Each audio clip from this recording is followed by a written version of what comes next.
Perfecto. Buenas tardes.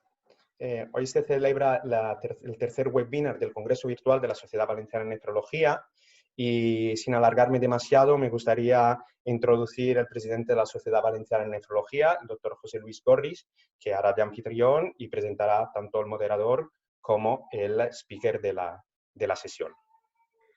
Buenas tardes a todos. Soy José Luis Gorriz, jefe de Servicio de Nefrología del Hospital Clínico Universitario de Valencia. Bienvenidos a este tercer webinar de nuestro congreso virtual. Y en el inicio tengo que decir unas palabras porque estamos absolutamente con un gran pesar, porque anteayer, 19 de mayo, nos ha dejado de forma terriblemente triste el doctor profesor Alberto Tejedor. El profesor Tejedor ha sido uno de los nefrólogos más relevantes que hemos tenido en nuestro país, eminente clínico, investigador y muy docente. Alberto supo transmitir con entusiasmo el interés de la nefrología y todos los nefrólogos del país han asistido a sus charlas magistrales, sus conferencias, sus charlas de electrolitos, sus casos clínicos magníficos. En los últimos años ha participado en importantes investigaciones, sobre todo de nefrotoxicidad y con cilastatina, y recientemente tuvimos la oportunidad de disfrutar con su ciencia y docencia en el 36º Congreso de la Sociedad Valenciana de Nefrología. El año pasado, Alberto dio la charla de inauguración. Fue invitado para hacer la conferencia inaugural y posteriormente, en el mes de mayo, el Hospital Clínico Universitario y la Sociedad Valenciana de Nefrología organizaron una reunión de nuevos retos no con nefrología, donde también participó con una brillante actuación. Desde aquí transmitimos nuestro más sincero pésame, amparo a sus hijos y a todos los compañeros del programa de Añón y en general a todos los nefrólogos españoles. A continuación, el profesor Pallardó, que ha sido mi jefe durante muchos años, nos va a dar la introducción al ponente. El profesor Pallardó, doctor Luis Pallardó Luis, es jefe de servicio de nefrología del Hospital Universitario de Torpeser, profesor titular de la Universidad de Valencia de Nefrología. Luis, cuando quieras. Hola, buenas tardes a todos. Gracias, José Luis. Unirme al tremendo pesar por la pérdida del compañero Alberto Tejedor, que fue una persona, vamos, relevante en la nefrología española y, como decía yo, una nota que transmitía a la familia, pues a pesar de que era más joven que nosotros, aprendíamos de su saber y de su inteligencia. Bueno, pues nada, buenas tardes a todos. Tengo el gusto de introducirles al doctor Santiago Mendizábal, que nos hablará sobre lo que los adultos debemos saber de los niños en el marco de la nefrología. Para los más jóvenes diré, aquellos que no conozcan al doctor Mendizábal Oteiza, que como sus apellidos indican, es vasco de nacimiento y tras estudiar en la Universidad de Zaragoza, la Facultad de Medicina de Zaragoza, se hizo valenciano de adopción. Completó su residencia en pediatría en el Hospital Infantil La Fe a mediados de los años 70, pasando a formar parte de la plantilla de la sección de nefrología pediátrica de dicho hospital, junto con otros dos gigantes de la nefrología pediátrica española, los doctores Pepe Simón e Isabel Zamora, quienes le precedieron en la jefatura de dicha sección y a la que accedió tras el fallecimiento de esta última hace más de una década. Este cargo de jefe de sección lo ha ejercido hasta su jubilación el verano pasado. El doctor Mendizábal es un pediatra y nefrólogo integral preocupado por la patología glomerular, probablemente sea el nefrólogo pediatra con mayor experiencia y criterio en el manejo del niño con síndrome nefrótico y hepático. No solamente preocupado por la patología glomerular, sino también por la patología malformativa del tracto urinario, las enfermedades de base genética con afectación renal, e igualmente preocupado por ofrecer el mejor tratamiento renal sustitutivo al paciente pediátrico. Preocupado por la patología renal, sí, pero sobre todo preocupado por los niños y de que la dolencia renal les afecte lo menos posible en su desarrollo personal y en su proyecto de vida. Todos los que le conocemos de cerca sabemos de sus cualidades humanas y apreciamos su buen juicio, su cercanía y su afabilidad. Pero por encima de todo ello, quiero destacar su competencia profesional y también sus virtudes como pediatra y como persona. Valores que quedaron magníficamente reflejados en las actitudes y testimonios de todos los pacientes, familiares y compañeros que le acompañamos en la jornada celebrada en abril del año pasado en el Salón de Actos del Hospital Nuevo La Fe, con motivo del 40 aniversario del primer trasplante renal realizado en la Comunidad Valenciana. Es un privilegio que hoy nos pueda hablar de algunas de sus experiencias y vivencias que considera importantes para los nefrólogos de adultos que vamos a recibir pacientes que han superado la etapa pediátrica de su enfermedad. Santi, cuando quieras. Buenas tardes a todos. Muchísimas gracias, José Luis, Marco y a toda la sección de nefrología de Valencia por esta invitación que quedó suspendida allá en el mes de marzo debido a la crisis esta actual. Es complicado decir lo que debe de saber el adulto del niño, puesto que yo durante más de 40 años me he pasado intentando aprender lo que el adulto me podía dar a mí. Entonces, voy a resumir esta charla, porque sería muy larga hablar de muchas cuestiones, en 4 puntos. 2 se van a referir a unas enfermedades con una incidencia distinta en el adulto y en el niño, como la poliquistosis autosómica dominante, que enfermedad frecuente en el adulto, que ustedes conocen estupendamente, pero que también existe en el niño. Otra de las enfermedades que voy a hablar, algunas cuestiones, es la cistinosis, una enfermedad en el niño, propiamente del niño, pero que ahora en los últimos años se incrementa en el adulto, puesto que los niños llegan ya en este momento adultos. El otro punto que quiero hablar es el niño en su enfermedad renal final, porque realmente existe. Y eso es algo, existe y desgraciadamente en un número importante. Y me gustaría hacer algunas consideraciones. Y luego hablar, dentro de los 40 años que he estado ejerciendo, de esa época en la cual hay que pasar al niño al adulto, que es un problema realmente y que voy a hacer algún tipo de reflexiones. Bien. De la poliquistosis renal autosómica dominante, que es una enfermedad frecuente y grave en el adulto, evidentemente, que ustedes conocen estupendamente, pero realmente yo lo que pregunto es si existe en el niño. Evidentemente sí, pero debemos diagnosticarla y por qué y para qué. Les voy a mostrar el último consenso internacional que se hizo en Lovaina en el año 2018 sobre las enfermedades renales quísticas en el niño y en el joven, que dio la luz en el año 2019. Porque realmente debemos insistir en realizar diagnósticos en los niños, ya que el aumento ya que una de las cuestiones que se sabe es que el aumento de tamaño renal y el descenso en el filtrado en general no se observa hasta una edad ya mayor de adulto, aunque realmente un 5% aproximadamente de los niños con mutaciones tienen un inicio rápido y temprano y progresan rápidamente. Así, el dilema quizá se encuentre en el equilibrio entre realizar diagnósticos útiles para el niño y la familia sin llegar a motivar una excesiva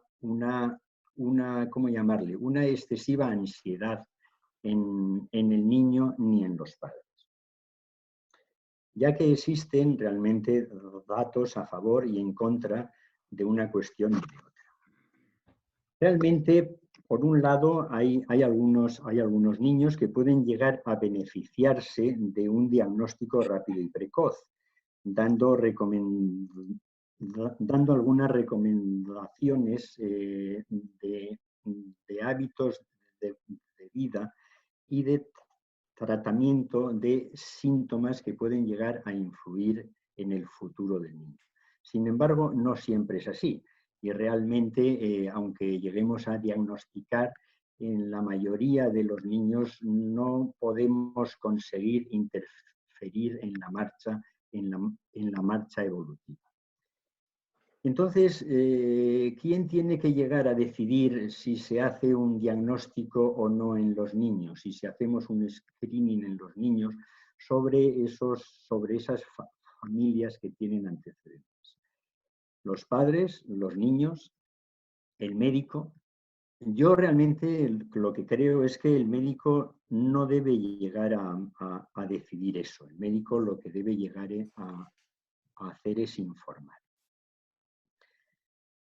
Entonces, la actuación que tiene el nefrólogo infantil debe ser el asesorar a los padres. Asesorar sobre la posibilidad de hacer un estudio diagnóstico, de informarles del rendimiento que tiene el estudio radiológico y genético, porque no se lleguen a pensar que haciendo un estudio radiológico se puede conseguir saber a ciencia cierta si su hijo tiene una enfermedad o no. Ofrecer también el hecho de que se les puede controlar a pacientes en riesgo de los signos de manifestaciones asintomáticas. En el supuesto de que realmente los padres se pueden llegar a negar en ello, habría que pensar que están en su derecho desde mi punto de vista, pero que al alcanzar el niño una mayoría de edad, tiene también su derecho a ser informado. Así pues, la ecografía renal evidentemente nos puede dar el diagnóstico hasta cierto punto.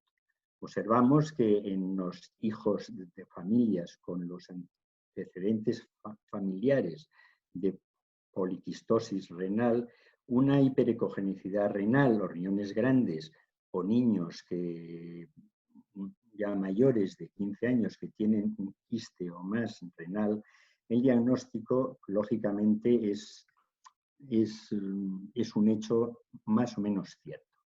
Sin embargo, hay otros en los cuales el hallazgo de quistes renales múltiples en familias que no tienen antecedentes familiares es un diagnóstico que también puede llegar a ser cierto, y entonces eso se convierte en el caso índice familiar. En otros supuestos, una ecografía normal, a pesar de, incluso en los individuos, en los niños que tienen antecedentes en la familia, no excluye el diagnóstico. Vamos a ver si me deja. El hallazgo de un quiste único en un niño sin antecedentes en la familia no supone un hallazgo importante. Lo único que puede suponer es que hagamos un control evolutivo. Bien, pero una de las cuestiones a dilucidar es cada cuándo hacer un control ecográfico, puesto que realmente se recomienda, aunque ninguna de estas recomendaciones que estoy comentando aquí son recomendaciones al 100%. Se recomienda que no se haga en un tiempo inferior a 3 o 5 años. Pero donde hay una mayor controversia es quizás en el diagnóstico genético. ¿Es necesario hacerlo? Habría que valorar cuándo y cómo. Es decir, un niño que tiene quistes renales y es hijo de unos padres que tienen una enfermedad poliquística, realmente no hace falta hacer un estudio genético diagnóstico. Sin embargo, independientemente a que haya o no haya antecedentes en la familia, una enfermedad sintomática rápida en el niño, un aumento importante de los quistes y del tamaño renal o un curso clínico importante y severo, sí que deberíamos hacer un estudio genético. Y este estudio genético debería ser con panel multigénico, es decir, para llegar a descartar mutaciones genéticas inusuales. Un quiste único sin manifestaciones ninguna y sin antecedentes en la familia, no tiene indicación ninguna de hacer un estudio genético. Sin embargo, hay una cuestión que son el adolescente sin manifestaciones clínicas a la edad de 16 años y que tiene una ecografía en la cual no se observan quistes. Pero existe en la familia el antecedente de enfermedad quística renal. En ese caso sí que deberíamos de hacer un estudio genético para llegar a confirmar o no que el niño tiene algún tipo de mutación genética y poderles informar. Así pues, de esta manera, en los niños diagnosticados de enfermedad renal, hay que hacer un control de presión arterial, a poder ser con mapa, un control del filtrado y proteinuria y un control radiológico que, como les he dicho antes, no debe de ser más frecuente que cada 3 a 5 años. Entonces, habría que hacer unas recomendaciones en el niño, en los niños en riesgo, como el régimen de vida que hagan, como con la actividad física, control de peso, un bajo contenido de sal en las comidas, evitar más bien la falta de una ingesta de agua adecuada y evitar el exceso de proteínas.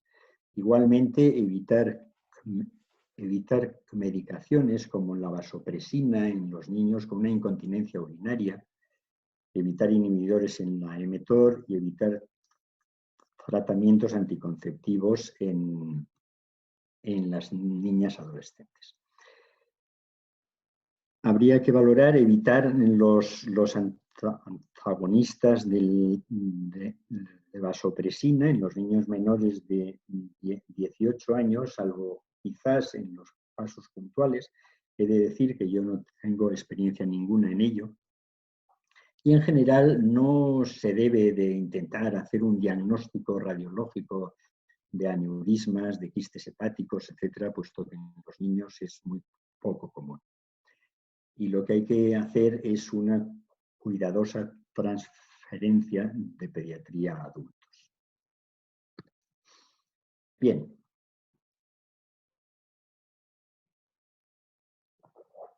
La otra cuestión que les quería hablar es de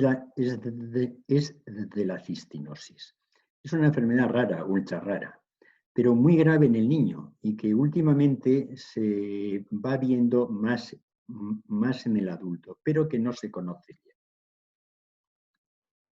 La cistinosis, como saben ustedes, es una enfermedad lisosomal por un acúmulo de la cistina en lisosoma debido a mutaciones en el gen CTNS que llega a codificar la cistinosina que transporta la cistina al citoplasma celular. Es una enfermedad con diversas formas de manifestación.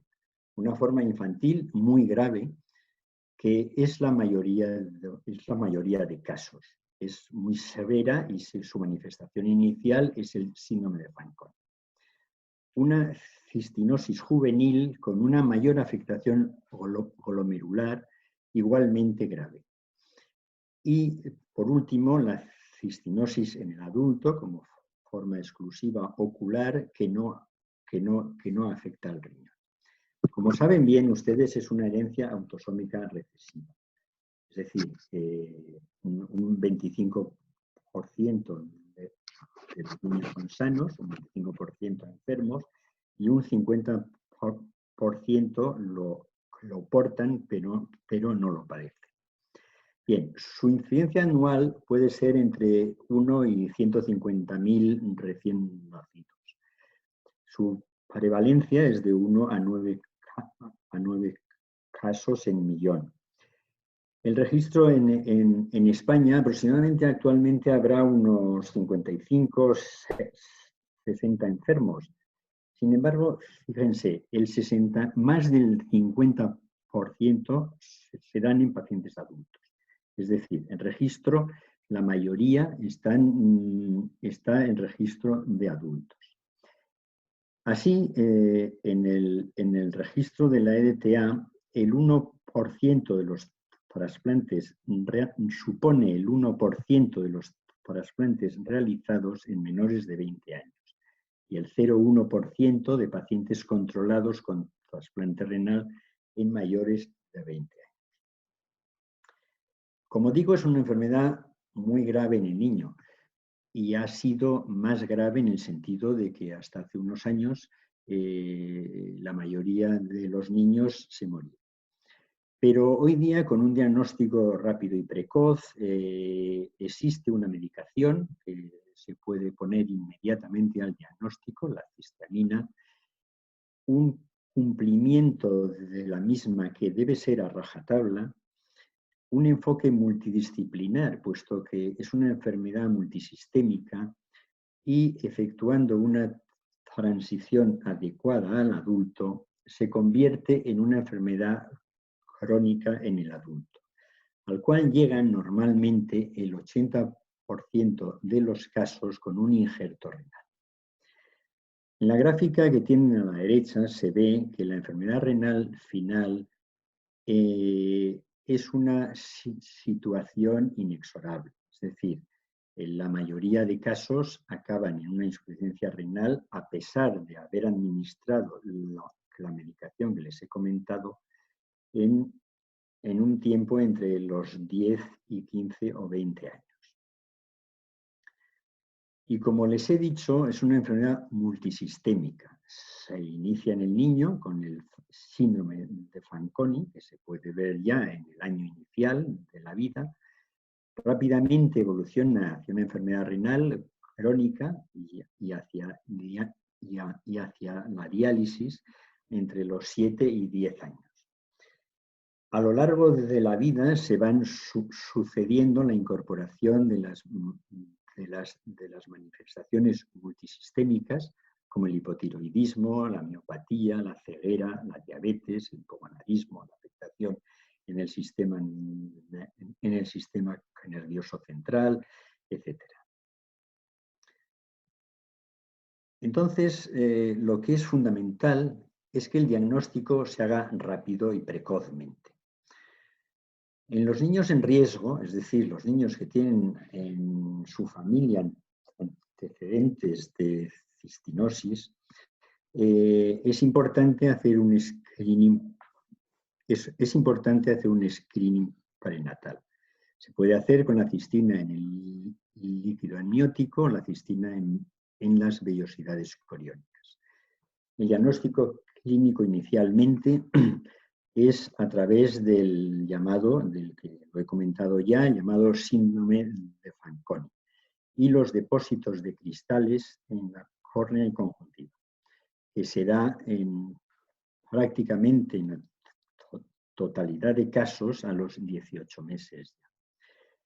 Un diagnóstico bioquímico específico con investigación de los niveles de la cistina intraleucocitaria en los leucocitos y un diagnóstico molecular finalmente investigando las mutaciones del gen CTNS.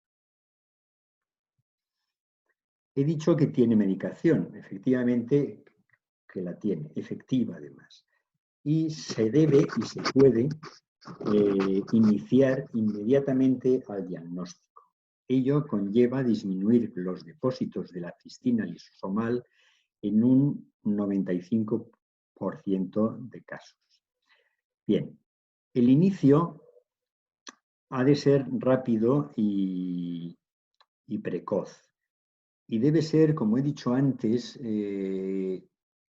un tratamiento continuado a rajatabla. Con ello se consigue incrementar la supervivencia, se retrasa, aunque no se consigue evitar la enfermedad renal final, pero disminuye la severidad de la afectación multisistémica y no evita el Fanconi. Hay que decir que no tiene acción en la córnea y entonces ahí lo que tenemos que utilizar es el colirio de la cisteamina. Pero tiene un gran inconveniente, que son los efectos indeseables y secundarios. como son las anomalías gastrointestinales y principalmente el olor corporal y el olor en el aliento, que se produce por la metabolización en compuestos en azufre. A veces produce erupciones cutáneas, etc. Bien.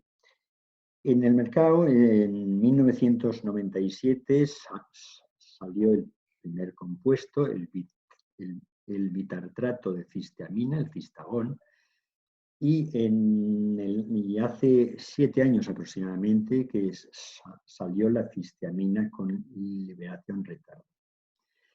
Evidentemente, este último tiene una ventaja, que es la menor intensidad de los efectos indeseables que les he descrito, y que la administración que con el cistagón tenía que ser entre 4 y 6 horas, se puede dar ya por la mañana y por la noche exclusivamente, con lo cual es mucho más cómodo. Pero realmente hay que decir que las diferencias entre uno y otro son el altísimo coste económico que tiene este último medicamento. Bien, el niño que ha llegado al fracaso renal y está con medicación con la cisteamina en diálisis y en hemodiálisis, no hay que tomar ningún tipo de actuación especial, ni con la medicación administrada, ni con el niño con patología. Al estar en una hemodiálisis o una diálisis conforme otro niño cualquiera. Bien, pero el remedio evidentemente es el trasplante renal, puesto que hay diversas cuestiones a su favor. Que la enfermedad no vuelve en el injerto, ser una enfermedad genética que no la lleva el órgano que le vamos a poner. Se acepta el trasplante renal de donante vivo, incluso del donante portador heterocigoto, es decir, el que no está enfermo. Se recomienda el trasplante prediálisis, aproximadamente con unos 20 mililitros minuto, unos 73 metros cuadrados de filtrado. Así observamos que en Estados Unidos y en la EDTA, la edad media al trasplante que llegan estos niños está entre los 12 a 14 años. Aproximadamente un 32 o 35% se hacen prediálisis y aproximadamente la mitad son de donante vivo. Entonces, si hemos dicho que a pesar de que es una enfermedad rara, ultra rara, se pasan adultos con un injerto en un 80% de casos,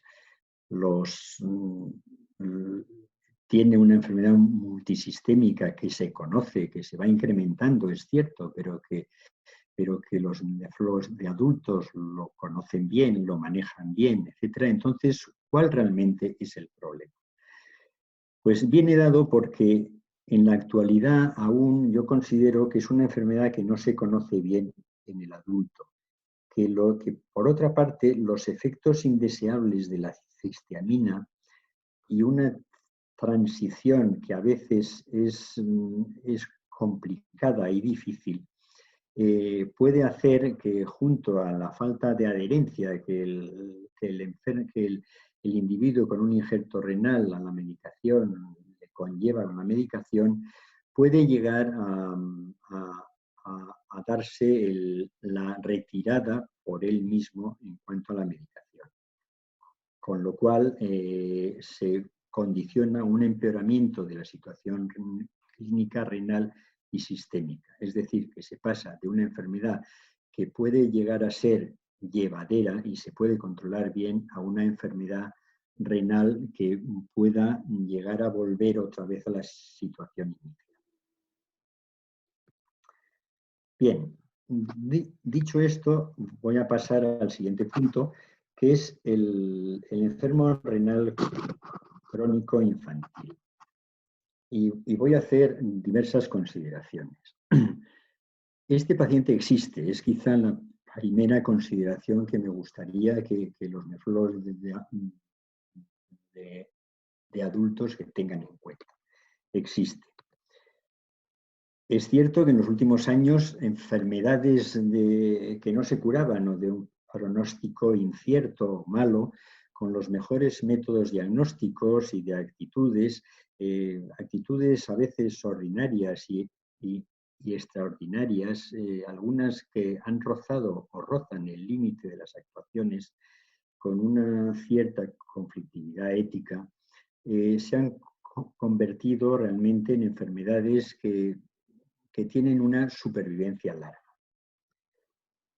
Estas enfermedades con una larga supervivencia en los niños, el niño tiene que llegar a vivir o sobrevivir, mejor dicho, con un beneficio en su estado de bienestar que a veces nos puede llegar a plantear a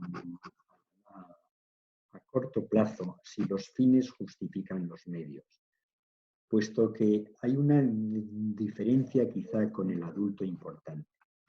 El niño no es dueño de llegar a decidir si las actuaciones empleadas en él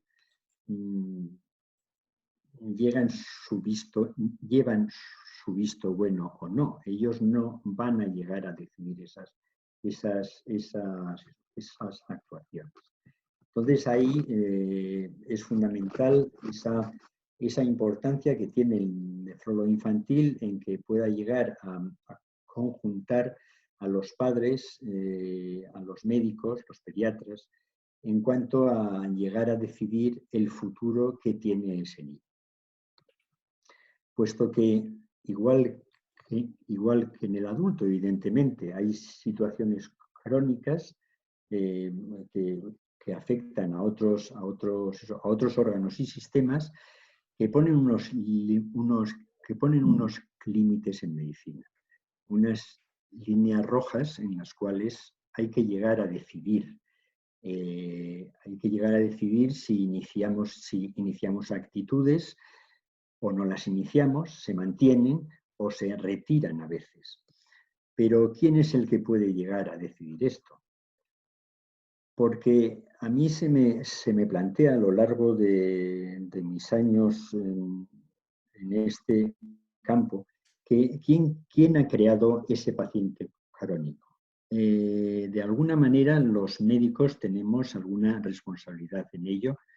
Es decir, el paciente crónico nace o se hace. ¿Y en qué manera influimos? Hasta el punto de que al final, en muchas ocasiones, nos llegamos a preguntar si ha merecido la pena o si todo realmente está justificado. Puesto que al igual que en el adulto, el niño ha de pasar de una situación de diálisis a trasplante, a diálisis otra vez, a un nuevo injerto, etc. Pero el niño durante todo ese tiempo es muy dependiente, es quizá mucho más dependiente de lo que es el adulto. Depende del hospital, depende de su nefrólogo, depende de su pediatra y depende de la familia. Y eso les condiciona unas consecuencias importantes: escolarización, autoestima, problemas con los hermanos, con los padres, etc. Aparte de una repercusión económica y social importante. Entonces, estamos de acuerdo, puesto que así se hacen en varios países, en que el niño ha de llegar al trasplante renal sin llegar a pasar por diálisis. Eso se consigue con el donante vivo y con la referencia que tiene el niño en las listas de trasplante. Bien. Así pues, observamos que en este país, en España, aproximadamente más incluso de un 50% de casos llegan a recibir un injerto renal sin pasar por diálisis. Aquí les muestro en los últimos 5 años en el hospital infantil, donde yo he estado hasta hace muy poco, en la CE, han llegado al injerto renal sin pasar por diálisis un 45% de casos de los más de 400 trasplantes renales que se han hecho. Hay que tener en cuenta que los niños menores a 2 años con diagnóstico de una enfermedad renal tienen que pasar siempre por un tiempo de diálisis hasta que superan una edad entre 2 y 3 años. Pero lo que quizá ustedes conocen menos es el escenario que les muestro ahora. Es decir, el niño que nace ya con un tipo de patología renal y puede llegar a una enfermedad renal crónica final a medio plazo. Hoy día las mejoras de los cuidados de neonatología y de los tratamientos quirúrgicos, urológicos, hacen que estos niños se puedan llegar a compensar metabólicamente a pesar de que tienen asociada mucha comorbilidad y posibilidad de riesgo con secuelas irreversibles. Es en estos casos donde las actuaciones inmediatas tienen una conflictividad ética mayor entre iniciar diálisis o no hacerlo, puesto que si iniciamos diálisis es el hecho de convertir a ese paciente en un enfermo renal crónico ya de por vida. Si no se hace o si se hace al mismo tiempo, el niño puede llegar a morir por la comorbilidad, pero sin embargo hay otros en los cuales la diálisis evita o minimiza las secuelas físicas y cerebrales que puede llevarle esa situación de crisis al nacimiento. Pero evidentemente se convierte en el enfermo renal crónico y hay que adecuarlo para el futuro trasplante. Entonces, esa decisión, ¿quién debe de hacer realmente, quién debe llegar a decidir eso? Los padres, los médicos o de decisión conjunta. Hay que dar, desde mi punto de vista, hay que dar una información adecuada, real y de futuro. Y hay que ayudar a hacerles entender ante qué situación están. Y realmente habría que ayudarles a los padres a que cualquier tipo de su decisión, sea activa o no activa, pueda llegar a ser interpretada bien. Lo que yo sí que quería decir es que actualmente que en el embarazo ya se valoran las enfermedades renales que se pueden encontrar en los niños, el hecho de que los padres lleguen a decidir que con un diagnóstico ya de una enfermedad renal intraútero quieren continuar con el embarazo, eso puede llegar a presuponer su decisión futura, y eso hay que tenerlo en cuenta. Pero no todo es malo en este tiempo. Aquí observen la gráfica de la supervivencia de injerto y paciente en los más de 30 niños aproximadamente que se ha hecho un injerto renal en menores de 3 años. La supervivencia, como ven, del injerto y de paciente es, digamos que buena, aceptablemente buena. Entonces, el trasplante renal, para poner fin al escenario, el trasplante renal es la actitud de elección en este paciente corta edad. La probabilidad de supervivencia de paciente injerto es comparable a la de trasplante de pacientes de mayor edad. Es aconsejable que se realice en niños cuando han superado el segundo año de vida y ya han alcanzado más de 10 kilos de peso. Se desaconseja igualmente que el donante sea menor a 3 años. Se puede hacer, y esto es importante, en este niño muy pequeño puede ser de donante adulto y la posibilidad del donante vivo debe ser puesta encima de la mesa. Incluso habría que decir que la supervivencia de los de los niños menores a 3 años con un donante vivo es incluso mejor que la de los niños mayores. Bien, y finalmente, para ya acabar, les quería dar unas ciertas ideas en el sentido de hablar de esa época que el niño tiene que pasar a adulto. Y lo que me ha enseñado a mí los 40 años que llevaba en este campo, en el sentido de que realmente el niño, la familia, etcétera, se niega en principio a pasar a adultos. Eso es cierto, están muy condicionados por la excesiva, quizá, protección que les hemos dado a los niños durante ese tiempo. Bien, pero ¿esto qué es realmente? ¿Qué es eso de la transición? Bueno, pues es un proceso planeado, anticipado y coordinado cuya finalidad es llegar a preparar y trasladar al paciente infantil desde el cuidado que se le da en una unidad a una unidad de nefrología de adultos, donde asumirá una cosa que no está realmente acostumbrado, que es la responsabilidad de su autocuidado. Bien, esa fase ha de ser gradual y progresiva, ajustado realmente a su madurez individual. Pero he de decir que con frecuencia esa madurez no se corresponde a la edad que llamamos oficial de pasar al adulto. Igualmente hay que garantizar, por supuesto, la prestación sanitaria adecuada y continuada en este campo. Es decir, en resumen, es un proceso que hay que hacerlo bien hecho, anticipadamente y coordinadamente.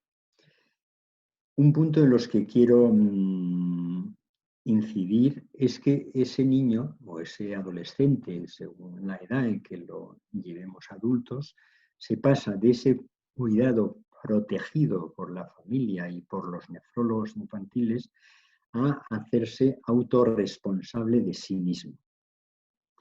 Y lo que sí que quiero incidir es que mucho se habla de la edad realmente oficial de pasar el niño al adulto, los 18 años más menos. Pero la madurez individual de cada niño o de cada individuo no va de la mano obligatoriamente de la edad que tiene oficialmente. Bien, porque realmente el adolescente, hoy día yo preguntaría, ¿cuándo empieza la adolescencia y cuándo acaba? Porque esa teórica división de 16 a 18 años, pues hoy día creo que empiezan antes y acaban mucho después. Y el adulto joven, que se considera que está entre los 19 años y los 25 años, cuando según los psicólogos y psiquiatras alcanza su madurez cerebral. Bien, y tampoco es lo mismo hacer esa traslación desde una unidad infantil a una unidad de adultos dentro del mismo centro hospitalario. Eso es mucho más fácil, evidentemente. Es mucho más complicado hacer desde una unidad infantil a una unidad de adultos de otro centro hospitalario y en orden a su dificultad de una misma área, de distinta área o de una ciudad alejada, más alejada. Entonces, cuando eso pasa, a veces el resultado es malo y entonces lo cómodo es que lleguemos a culpar a ese adolescente por su rebeldía, por su falta de aceptación, etc. Porque el adolescente tiene un sentimiento de aislamiento y de exclusión de sus grupos de edad, con un retraso a veces en la escolarización, que hace que sean más rebeldes que el chico mayor que ha empezado su enfermedad renal crónica a una edad superior a los 20 años. Bien, y una vez hemos llegado a culparle, porque estoy seguro que nosotros hacemos siempre, en muchas ocasiones, pero asumimos nuestras propias responsabilidades en ello, porque yo preguntaría, ¿la edad cronológica nuevamente de 18 años equivale a la madurez física y psicológica? Porque algo hemos hecho mal a veces, que es la excesiva protección de la familia y del nefrólogo infantil sobre el niño. No les dejamos, entre comillas, el ser ya maduros. Existe un retraso madurativo disarmónico, es decir, tienen una madurez emocional avanzada en algunas áreas porque han llevado una vida muy difícil y complicada. Y sin embargo, su desarrollo no está realmente lleno y complicado y completado. Muchas enfermedades, además, son multisistémicas, con medicaciones complejas y una adherencia muy complicada. Así pues, les muestro como botón de muestra exclusivamente este histograma en el cual observamos sobre 310 injertos que se pierden a lo largo de los años, dejando sin incluir a los que se pierden durante el año inicial, hasta los 50 años, como ven ahí. La edad de mayor incidencia que se pierde el injerto es entre los 16 y los 22 años. Y les garantizo que alguno de los niños, o muchos, por decirlo de alguna manera, se llegan a perder el injerto en esa fase de los 16 a 22 años cuando se les ha hecho esa transición al adulto. Luego hay que intentar remediar esto y hay que poner una cierta responsabilidad y buen juicio de los equipos que directamente estamos implicados en ello. Empezando por la nefrología infantil, que debe de dejar, desde mi punto de vista, esa excesiva protección en el niño y les debe de hacer más autosuficientes cuando llegue una edad de adolescencia. El nefrólogo de adultos como receptor, en el cual yo incidiría a que es fundamental que haya un médico del equipo de nefrología de adultos, allá donde llegue ese paciente, responsable de los niños que pasan adultos. Hay que colaborar con los especialistas, con otro tipo de especialistas, con atención primaria. Hay que hacer un trabajo en red y apoyándonos en enfermería, en psicólogos, en asistente social, en asociaciones de enfermos, etcétera, para intentar minimizar los riesgos de esa época muy complicada y difícil. Así, para finalizar, diré que efectivamente la nefrología infantil es importante, lo tengo que decir yo, evidentemente, que me he dedicado 40 años a ello, pero soy muy consciente también que es una parte menor de lo que es la nefrología del adulto. Pero entre ambas forman lo que es la especialidad de nefrología, que tiene al cuidado desde el niño, desde que nace, al niño en la edad infantil, al adolescente rebelde, impertinente, al adolescente independiente, al adulto joven y al adulto ya maduro. Y sin más, muchísimas gracias por su atención. Muchas gracias. Pues nada, Santi, muchísimas gracias por esta magnífica charla que ha visto que efectivamente ha puesto de manifiesto que los pacientes pediátricos y de adultos tienen más en común de lo que podíamos imaginar, sin perjuicio de que ha quedado claro que estos pacientes pediátricos en la edad pediátrica plantean problemáticas particulares y hay que tener especial sensibilidad a la hora de hacer una aproximación, como señalabas tú, en el tema de las transiciones para minimizar los riesgos. Yo invito al colectivo de compañeros que están presenciando la charla que vayan enviando cuestiones. Bueno, tenemos ya aquí alguna pregunta, por ejemplo, del doctor Jonay Pantoja. Dice, respecto a la poliquistosis renal autosómica dominante diagnosticada en los niños, ¿consideraría o aconsejaría el uso de tolvaptan en mayores de 16 años, dado el retraso que puede suponer el inicio de la terapia renal sustitutiva cuanto más temprano se use? ¿Sabes si hay algún estudio randomizado o alguna aproximación en menores de 18 años? Santi.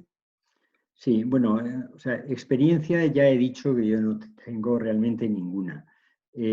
Hasta hace muy poco no se indicaba esta medicación en los niños menores a 18 años. Es una de las cuestiones y yo creo que hay, no sé si hay algún tipo de estudio randomizado que pueda llegar a darnos alguna luz en ello. Es verdad que los de adultos lo utilizáis en los mayores de 18 años, entonces el poner esa barrera de 18 años, como he dicho también, no se aconseje el dar el tolvaptan en los menores de 18 años, no quiere decir que en casos puntuales se pudiera llegar a dar. Yo creo que hay algunos casos realmente importantes, aunque no muy numerosos, evidentemente en el niño, en el cual el tamaño renal crece muchísimo, el descenso en el filtrado es un hecho obvio que a lo mejor sí que pudiera estar indicado, pero ya digo que yo no tengo experiencia ninguna en ello. Santi, una pregunta. Te voy a preguntar un aspecto, pero que lo has mostrado muy bien en los pacientes con poliquistosis renal autosómica dominante del niño. Es decir, hay una serie de factores de riesgo que has comentado que hay que tratar y has dado una actitud. ¿Qué hacemos con este niño? Y has comentado que el peso es uno de ellos. En la epidemia de la obesidad que tenemos ahora de los niños, porque claro, estamos hablando de factores de riesgo de que un riñón, aunque tiene un niño 12, 13, 14 años, quizá en los casos más precoces, hay una disminución de la masa nefronal por crecimiento de los quistes. Se hace todo el énfasis que debiéramos hacer en aspectos clave, que son el paciente menor de 18 años que está obeso o el que ya es hipertenso, que es conocido factor de riesgo de la poliquistosis. Se hace suficiente énfasis porque los adultos, hemos visto en un estudio de Nefrona que el 30% son obesos y el 50% no tienen control de la presión arterial adecuada.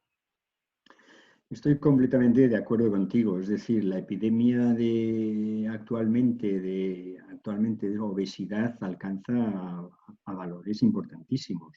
La dieta es muy mala en los niños y la obesidad alcanza límites realmente importantes. Y eso es uno de los puntos realmente más importantes, ya no solo en la prevención de la enfermedad renal, en la poliquistosis renal, sino en cualquier tipo de enfermedad renal crónica. Nosotros incidimos mucho, los nefrólogos infantiles, en el control del peso. Con dietas es muy complicado darlas, puesto que realmente el niño se cansa de la dieta, pero sí que realmente hay que informar de unos cuidados especiales higiénico-dietéticos, que se pueden llamar así. Yo creo que es igual de importante el llegar a limitar el exceso de peso como el control de la tensión arterial. Además, ambas cuestiones están realmente unidas y ligadas. El control de peso, el exceso de peso influye en su presión arterial. Por mucho que nos empeñemos en dar medicaciones para bajar la tensión, si no bajamos el peso, estamos haciéndolo mal.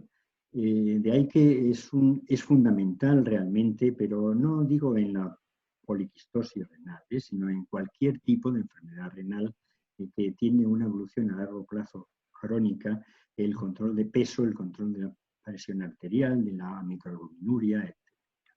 Tenemos unas preguntas por ahí, Luis. ¿Tenemos alguna más? Pues sí, yo tengo una pregunta.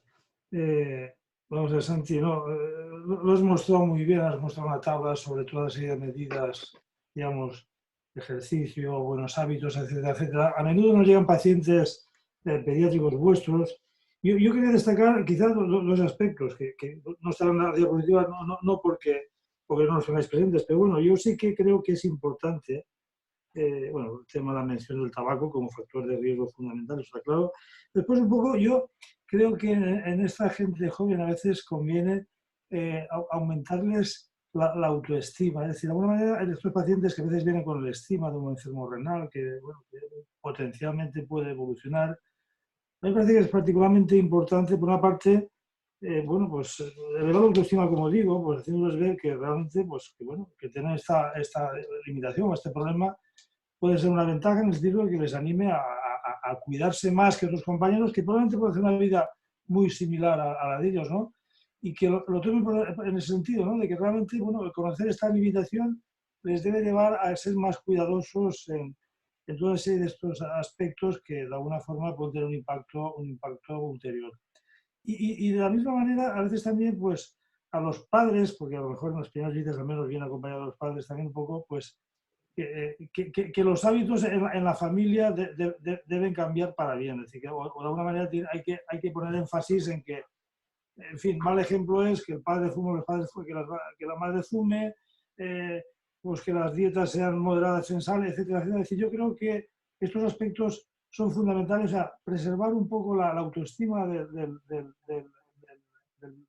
crío, ¿no? Del adolescente, del joven, y comprometer a la familia en la medida de lo posible también en que para el beneficio del crío pasa porque ellos asuman la cuota de responsabilidad que les corresponde. ¿Qué piensas, Santi, al respecto? Sí, bueno, es fundamental. Yo creo que a lo largo de los años hemos ido aprendiendo. Es decir, ese espíritu de proteccionismo que los nefrólogos infantiles hemos hecho sobre el niño, sobre el pobrecito niño que tiene una enfermedad renal y que tiene que entrar en diálisis, llega un cierto tiempo, una cierta época ya de edad adolescente, que el niño tiene que ser muy consciente de lo que tiene y que realmente es una enfermedad que le va a durar durante toda una vida y que el remedio está en el injerto renal, sí, claro, pero no va a ser el único que a lo largo de su vida recibirá, lógicamente. Ojalá que sea así, pero en muchas ocasiones no es así. Eso se une a algo que ya he comentado también. El niño a veces se encuentra aislado en cuanto a en muchas ocasiones tiene un retraso físico con respecto a sus compañeros. Entonces no va escolarizado a veces en su año escolar, y los padres tienden también a una excesiva protección en el niño. Eso hace que no se les enseñe realmente a ser autosuficientes. Que por eso la ayuda últimamente se consigue más, hasta hace unos años pues era mucho más complicado tener psicólogos y psiquiatras un poco influidos en ello y un poco que realmente que se preocuparan de todas estas cuestiones, y actualmente sí. Actualmente se puede intentar que los niños buenas tardes, perdonad que interrumpa un momento, pero hay muchas preguntas pendientes, entonces os rogaría intentar hacer respuesta a preguntas cortas para dar posibilidad a todos de tener su aclaramiento. Pues nada, es un poco lo que estamos o lo que se debe de intentar actualmente, como dices tú, el hacerles autosuficientes a ellos antes. No esperar a que tengan 18 años y a tenerlos que pasar adultos y entonces intentar que se hagan autosuficientes de golpe. Bueno, Santi, aquí te doy alguna pregunta. Yo quisiera preguntar en relación a la estenosis nefrogénica. Has comentado los efectos secundarios, sobre todo pues, halitosis, etcétera. Y entonces, ¿cómo se puede mejorar la adherencia al tratamiento? Que has dicho que es un problema importante. Breve, porque me han hecho ya 3 o 4 preguntas por aquí por WhatsApp. ¿Estrategias para mejorar la adherencia al tratamiento en la cistamina? Porque vosotros tenéis pacientes con Procisby y tenéis experiencia. Sí, bueno, es complicado, ¿eh? Lo que pasa es que sí que es cierto que la medicación inicial, el Cistagón, era muy mal llevada por los niños, porque el olor corporal, el sudor, etcétera, era algo que realmente cuando entraban a la consulta ya simplemente olías el olor a azufre. Actualmente con el Procisbi, que tiene muchos menos efectos indeseables, se puede llegar a conseguir que la cumplimentación sea buena. Máximo cuando su posología es cómoda, porque solamente es cada 12 horas. El Cistagón, en su caso, era cada 4 o 6 horas, incluso por la noche. Entonces era muchísimo más incómodo, el sabor era muy diferente, mucho peor, etc. Nosotros teníamos una niña que se tomaba la medicación, el Cistagón, por sonda, porque no lo podía soportar. Vale. Por eso que yo creo que se ha mejorado con el hallazgo de esto. El tema de la litosis, ¿sabéis? ¿Se puede hacer algo para mejorar la litosis? ¿Alguna estrategia? Que yo conozca, no. Se les dice que tomen chicle, pero no hay realmente una estrategia realmente eficaz. Aquí hay otra pregunta que, aprovechando que os tengo a los dos, podéis así brevemente decir, a ver, ¿existe alguna diferencia en el tratamiento inmunosupresor del paciente con cistinosis? ¿Requiere alguna, o es uno más estándar, no tiene una preferencia por algún tratamiento inmunosupresor en el mantenimiento o por otro? ¿O es experiencia de estudios, no especialmente? Bueno, lo único que yo he leído es el corticoide. El corticoide intentar minimizar, puesto que una de las consecuencias a largo plazo de la cistinosis es la diabetes.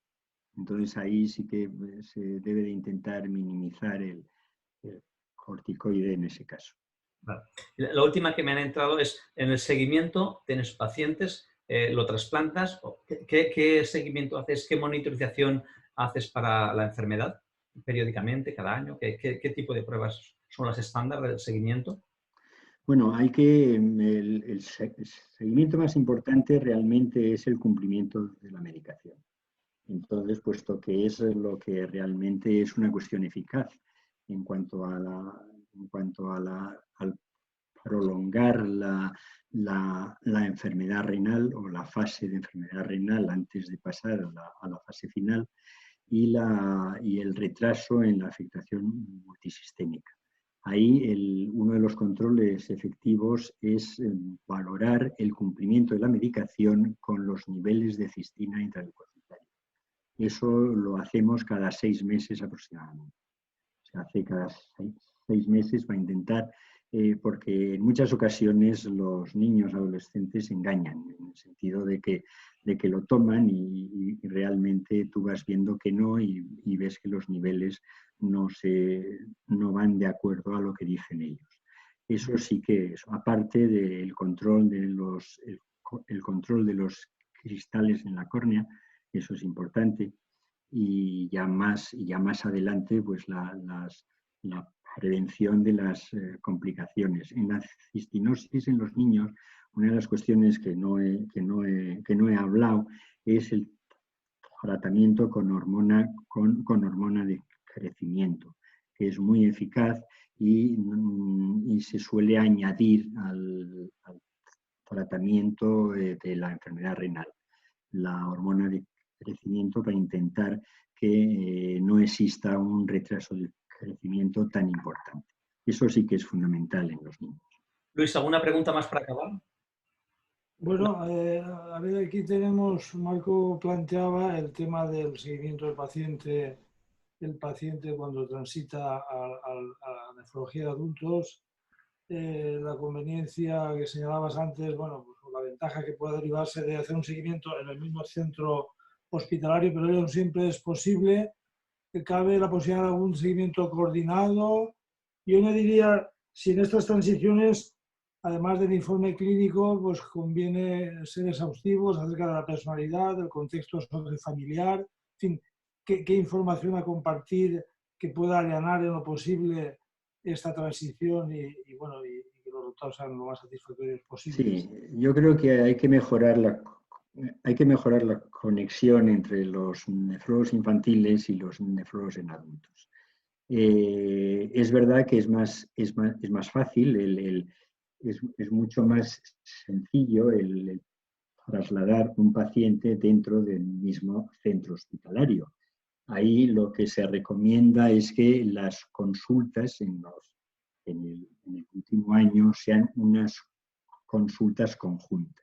Es decir, que la haga el nefrólogo infantil junto con el nefrólogo de adultos para que el niño, el adolescente de 18 más o menos años, pues pueda llegar a sentirse bien y seguro.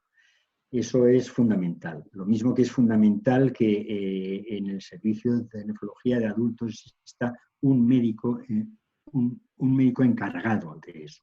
No hay muchos niños, no hay tantos niños para suponer un acúmulo de casos, pero sería muy conveniente eso. Cuando el hospital está, el servicio de nefrología de adultos está en otra área, bueno, pues evidentemente hay que tener una cierta conexión con informes, con llamadas, con incluso acompañamiento a ese paciente al hospital al cual lo vas a mandar, que lo hemos hecho en repetidas ocasiones. Y eso facilita y les da muchísima confianza más que nada al niño y a la familia, en ese sentido de que ya abandona ese cuidado extremo de la nefrología infantil y se pasa al adulto, que es un mundo que la gente lo ve como mucho más grande, efectivamente, y mucho menos controlado, es decir, controlado en el sentido de autocontrol. Ellos tienen que ser muy responsables con eso. Muchísimas gracias, Santi.